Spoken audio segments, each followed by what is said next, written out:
If you fail, don't come crawling back. That's what my uncle said, sliding an envelope across the table like a final warning. $10,000. A loan, not a gift. He didn't believe in me, not even for a second. And honestly, neither did I. My name's Madeline. I'm 27, living in a crumbling apartment squeezed between the flickering neon lights and the endless hum of a city that never sleeps. The kind of place where dreams are fragile and the streets swallow hopes faster than you can catch them. I grew up with a mother who worked herself to the bone 2 jobs, barely enough time to breathe, let alone dream. Money was always tight. Food on the table was never guaranteed. But the silence in our apartment was deafening. Silence that screamed, "You're just not enough." Everyone around me, including family, thought my dreams were reckless. Especially my uncle. He was the one who had the money, the resources, the realistic advice. Yet the moment he handed me that envelope, I felt like he was throwing down a gauntlet instead of lending a hand. "Don't waste it," he said. "No warmth, no hope. Just a challenge wrapped in cold truth." And the truth? I had no clue if I could do it. That 10-0 was the only shot I had at turning my life around. It was my chance to build something, anything, that wasn't just surviving but thriving. But with every dollar, the weight of his doubt and my own pressed heavier. Could I really take this loan and make it more than just numbers on paper? Could I silence the voices that told me I wasn't good enough? Could I rise above the cramped apartment, the endless noise, the quiet judgments? I won't lie. The first nights were brutal. I lay awake wondering if I was fooling myself. If this was just a fantasy I wasn't meant to chase. The city outside buzzed with life, but inside me was a war zone of fear and fierce determination. The clock ticked louder with every passing minute, reminding me that failure wasn't just possible, it was expected. But in that pressure, something fierce was born. The fight to prove that I am enough. The fight to turn doubt into fuel. This isn't just a story about a loan or a business. It's about fighting to rewrite your destiny when everyone around you thinks you're already written off. And trust me, the road ahead was anything but easy. From betrayals disguised as concern, to the loneliness of chasing a dream no one else believes in, to moments where I wanted to give up but refused to let fear win, this is my story. The story of how I took $10,000, a mountain of doubt, and turned it into a fortune. But more importantly, how I turned myself into someone unbreakable. Right after I got that 10-0 loan from my uncle, I thought things would get a little easier. But reality hit me like a freight train. The first day, I started making plans, calculating every single dollar with care. I believed that with that money, I could finally lay the foundation for my dreams. But nobody warned me about the sleepless nights filled with anxiety or the days when it felt like the whole world was against me. Unanswered phone calls, ignored emails, the dismissive looks from people around me, that was the reality I faced every single day. One afternoon, sitting at my tiny kitchen table, I got a call from the one person I thought would always support me, my mom. But instead of encouragement, her voice was heavy with worry and disappointment. "Are you sure you should be doing this, Madeline? You're risking everything." Her words cut deep, almost breaking me. The pressure from my family, from my uncle, from myself felt like it was crushing the air out of my lungs. That night, alone in the dark, I finally broke down and cried. For the first time since getting the loan, I doubted myself. Maybe I really am going to fail. The next morning, staring into my reflection, I saw someone I barely recognized, scared, lost, and overwhelmed. I was so tired of fighting. Then, out of nowhere, my phone rang. It was my uncle. "I hear you're struggling. I'm thinking about pulling the loan." Those words hit me like a punch to the gut. Everything I had worked for could vanish in an instant. In that moment, I stood on the edge. One side, failure and humiliation. The other, the last chance I had to keep going. I thought about every time he'd doubted me, every time he'd dismissed my dreams. And then I asked myself, am I really going to give up now? My heart burned with determination. No, I wasn't going to let my uncle, my family, or my own fears win. I clenched my fists, stood up, and made a promise to myself. I would turn every single dollar of that loan into proof of my worth. This wasn't just about money or business anymore. It was about survival, about the unbreakable will of a girl who refused to be defeated. And my story, Madeline's story, was just getting started. When you decide to chase a dream no one believes in, the hardest battles aren't just out there in the world, they're right inside your own family. After that phone call from my uncle threatening to pull the loan, I realized this was more than money. This was a war for my future, and I was standing alone on the front lines. At home, the atmosphere turned cold and unforgiving. My mother's worried eyes hardened into doubt. "Are you sure you're not throwing your life away, Madeline?" she asked one night, voice barely above a whisper, but loaded with fear. Family dinners became minefields. Every conversation felt like walking through glass. My uncle, once quietly skeptical, now openly questioned my every move. Then came the night that almost broke me. My aunt pulled me aside, her voice low but cutting like a knife. "You're chasing a fantasy, child. You're risking everything our family's name, your future. Maybe it's time to wake up." Her words slammed into me harder than I expected. I wanted to shout back to tell her this was my life, my fight, but instead, I swallowed the pain and nodded. I was losing more than faith from my family. I was losing friends too. People I thought would stand by me disappeared when the road got tough. I remember sitting alone in my tiny apartment, staring at the peeling paint, and wondering if all of this was worth it, if I was just fooling myself. And then, out of nowhere, the ground shifted beneath me. I stumbled on a secreta truth about my uncle I never saw coming. Years ago, he'd dreamed big too, but he'd lost everything. His failure was buried deep, hidden under years of silence and bitterness. His doubt wasn't just about me. It was a shield his way of protecting himself from old wounds. Knowing this twisted the knife, but it also lit a fire. That night, after a screaming match with him, I found myself outside the building, tears burning my cheeks, heart pounding like a war drum. I felt broken, defeated, but in that darkness, something snapped. I refused to be his cautionary tale. I wiped my tears, clenched my fists, and made a vow. No matter how many times they said I couldn't, no matter how many times I was pushed to the edge, I would rise. This wasn't just a battle for a business. It was a fight for my soul.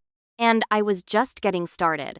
After that brutal night when I stood outside my uncle's building, broken and desperate, something inside me shifted. The fight wasn't over, it was just beginning.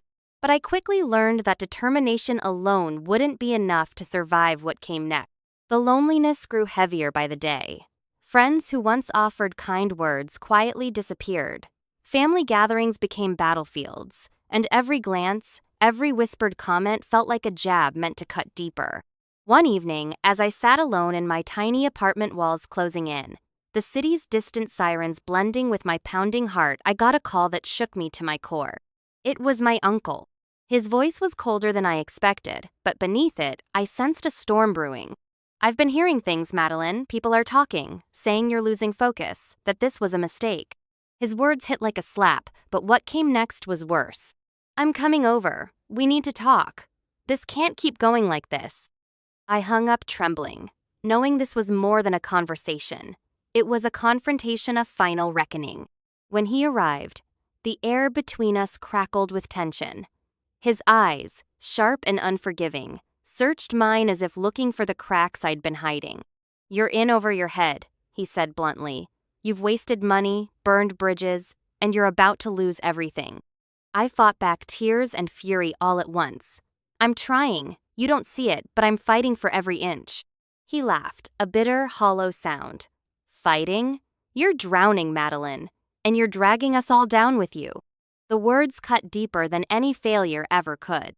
For a moment, I thought I might collapse, but then I remembered every sleepless night, every rejection, every moment I was told I wasn't good enough. "I'm not giving up," I whispered, voice steady now.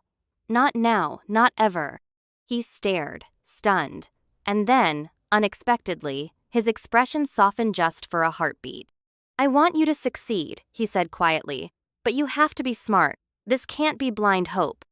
That night ended with no clear victory, just an uneasy truce. but the battle inside me raged fiercer than ever. I realized that the path forward wouldn't be walked alone. I needed allies, strategies, and a plan sharp enough to silence every doubt, both theirs and mine. So I doubled down.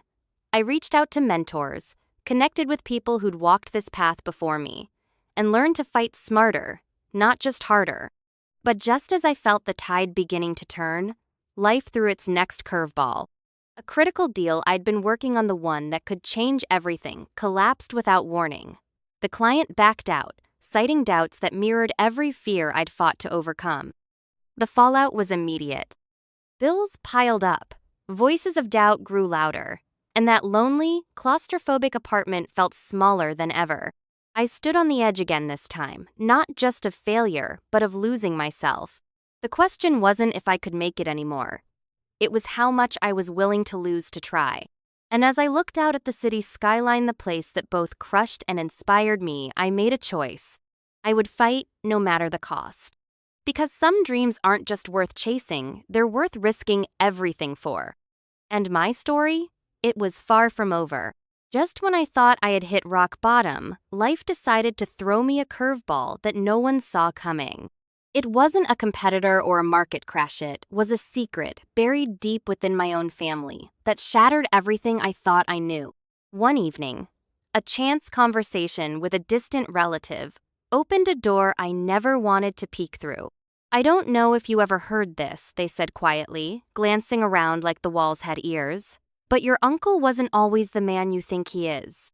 Curiosity and caution battled inside me as I pressed for more.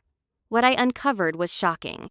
Years ago, my uncle had been on a path very similar to mine, full of ambition, promise, and dreams. But somewhere along the way, he made a choice that cost him everything. A failed business deal, a broken partnership, and whispers of betrayal that left scars not just on his wallet, but on his pride. He buried those failures under layers of silence and bitterness. And his skepticism toward me wasn't just about protecting mate, was a defense mechanism, a way to shield himself from facing his past mistakes. Knowing this, the doubts that once weighed me down now fueled a new kind of fire. I wasn't just fighting for my future anymore. I was fighting to break free from the shadow of his past. The next day, I confronted him. The conversation was tense, raw, and unlike anything we'd ever shared before. For the first time, we spoke honestly, not as uncle and niece, but as two flawed people trying to navigate pain and regret. "I'm scared," he admitted quietly.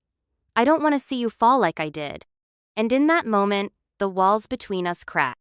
For the first time, he saw Minot as a reckless kid chasing a pipe dream, but as a woman with fire in her veins and a heart unbreakable. That conversation didn't fix everything overnight, but it shifted the balance. Power wasn't about money or control anymore. It was about trust. I walked away with a new strength, of fragile alliance, forged in truth and understanding. But just as the tides seemed to turn, the world reminded me, success is never a straight line. Within days, a betrayal hit me from the one person I'd trusted most, someone I thought was in my corner. A business partner leaked sensitive information to a rival, threatening to undo everything I'd fought for. Suddenly, the stakes were higher than ever. I wasn't just battling family doubts or personal fears anymore. I was in the eye of a storm where trust was fragile, and every move could be my last. But I had learned one thing. When the world pushes you to the edge, you either fall or you fly. And I was ready to soar. The betrayal hit like a tidal wave, sudden, merciless, and overwhelming. The partner I trusted most had handed over everything. Contracts, confidential plans, even personal details, to a ruthless rival. My dream, painstakingly built from scraps, threatened to crumble in an instant. I watched helplessly as my fragile empire began to shake. Calls poured in, angry clients, doubtful investors, whispers spreading like wildfire that I was a failure waiting to happen. The walls closed in tighter every day. But the hardest blow wasn't the chaos around me. It was the silence from those I thought would stand by my side. My uncle, once my harshest critic, now withdrew completely. My mother's worry became distant coldness. Even those I counted on turned cautious, leaving me questioning if I was alone in this fight. One cold night, I sat on the edge of my bed, the city's neon glow seeping through the window, feeling the crushing weight of doubt and loneliness. Was I really meant for this? The question echoed in my mind like a haunting refrain. Tears welled up, but I refused to let them fall. Then, amidst the suffocating silence, a flicker of defiance ignited. I wasn't just fighting to save a business. I was fighting for my identity, my dreams, my soul. I rose, determined. I would rebuild what was broken. I would find new allies in unexpected places. I would learn to trust again carefully, cautiously. But the battle within was fiercer than any outside force. Doubt was a venom, whispering I should quit, that I wasn't enough. I clenched my fists, staring out at the cityscape. I am not done, I whispered to the night. I will rise from these ashes. Stronger, wiser, unstoppable.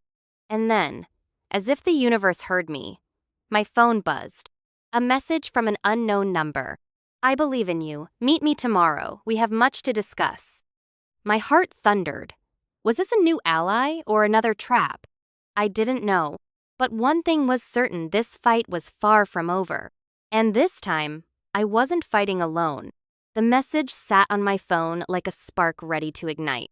I didn't know who it was from, but for the first time in months, I felt a flicker of hope, not just for my business, but for myself. The next morning, as the city awoke around me, I stepped into the unknown with cautious determination. Meeting that stranger was a turning point, not just because of the opportunity they offered, but because it reminded me of a truth I'd almost forgotten. I am not alone. The journey had been brutal. The betrayals, the doubts, the near breakdowns, they left scars, but also taught me resilience. I was no longer the scared girl in that cramped apartment. I was a woman who had wrestled with her fears, faced her demons, and emerged stronger. Success was no longer just a goal. It was a state of mind. As I looked out over the city skyline, I realized that my story was not just about money or power. It was about freedom, the freedom to believe in myself when no one else did, to rise above pain, and to create a future on my own terms. The road ahead would have challenges, no doubt. But now, I faced it with open eyes and a fearless heart, because I knew this. The greatest fortune isn't measured in dollars, but in the courage to keep going. And my story? It was far from over. If this story has touched you, inspired you, or given you hope in your own struggles, please don't keep it to yourself. Hit that like button to show your support.